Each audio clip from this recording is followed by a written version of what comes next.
Objective प्रश्नों की श्रृंखला में आपका स्वागत है। आज का प्रश्न है, मानव द्वारा कभी भी न पचने वाला कार्बोहाइड्रेट है।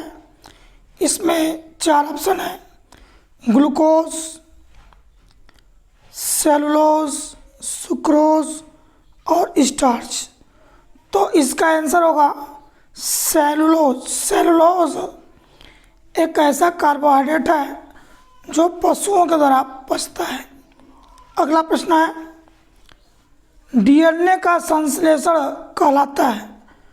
तो डीएनए का संश्लेषण क्या कहलाता है? यहाँ पे कुल 4 ऑप्शन है, रिप्लिकेशन, ट्रांसक्रिप्शन, ट्रांसलेशन या ट्रांसडक्शन। तो डीएनए से डीएनए का जब निर्माण होता है तो इस क्रिया को रिप्लिकेशन ऑफ डीएनए कहते हैं। अगला प्रश्न है, जीन्स मुख्यतः बने होते हैं। 4 ऑप्शन है, डीएनए के, आरएनए के, लिपिड एवं प्रोटीन के या केवल प्रोटीन के। तो जीन्स मुख्यतः प्रोटीन के बने होते हैं। आगे हम लोग बढ़ेंगे, इनमें से कौन सा कोडान सूत्रपात करता है?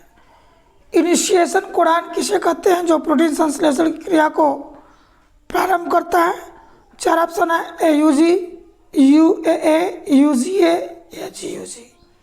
तो इसमें एयूजी जो कोडान होता है इसे इनिशिएशन कोडान कहते हैं। अगला प्रश्न है, ग्लूकोज का खमीर द्वारा किण्वन करने से क्या बनता है?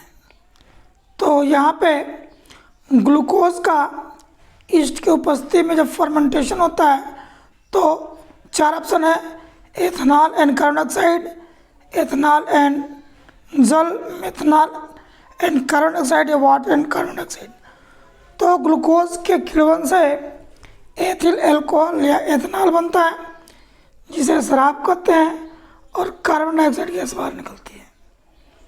अगला प्रश्न है, निम्न में से कौन प्रोकैरियोटिक कोशिका का उदाहरण नहीं है? माइकोप्लाज्मा, नॉस्टॉक, क्लोरेला या बैक्टीरिया। तो इन चारों ऑप्शन में से प्रोकैरियोटिक कोशिका तो क्लोरेला भी है, एनामिना नॉस्टॉक भी है, बैक्टीरिया भी है।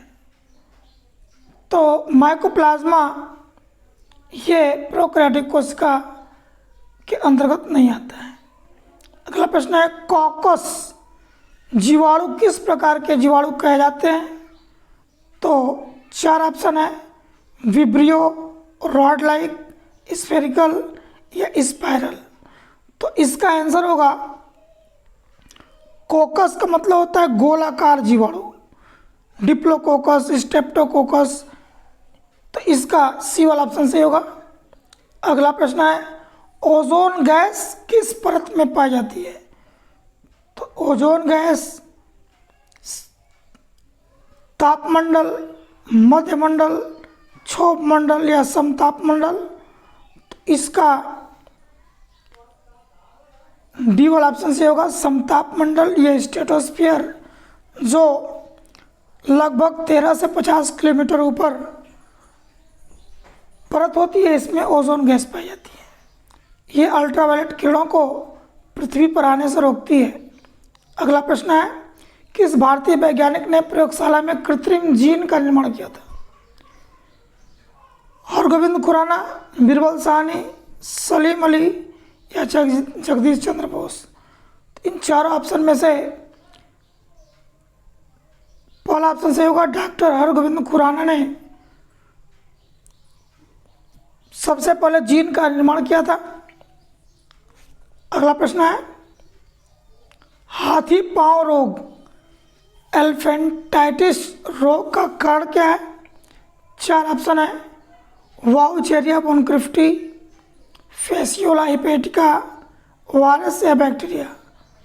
तो इसमें से पहला ऑप्शन सही होगा, वाउचेरिया बोनक्रिफ्टी के कारण हाथी पांव रोग होता है। अगला प्रश्न है, किस जंतु के दूध में वसा की मात्रा सबसे अधिक होती है? तो यहाँ पे 4 ऑप्शन है, कैमेल या ऊँट, काऊ, गोट या बुफेलो। तो इसका डी वाला ऑप्शन से होगा। भैंस के दूध में फैट की मात्रा सबसे अधिक पाई जाती है। अगले प्रश्न की तरफ बढ़ेंगे। माइकोलॉजी के अंतर्गत किसका अध्ययन किया जाता है? पहला ऑप्शन है कवक का, वायरस का, बैक्टीरिया का या एल्गी का। तो इसका पहला ऑप्शन सही होगा। माइकोलॉजी में कवकों का अध्ययन किया जाता है।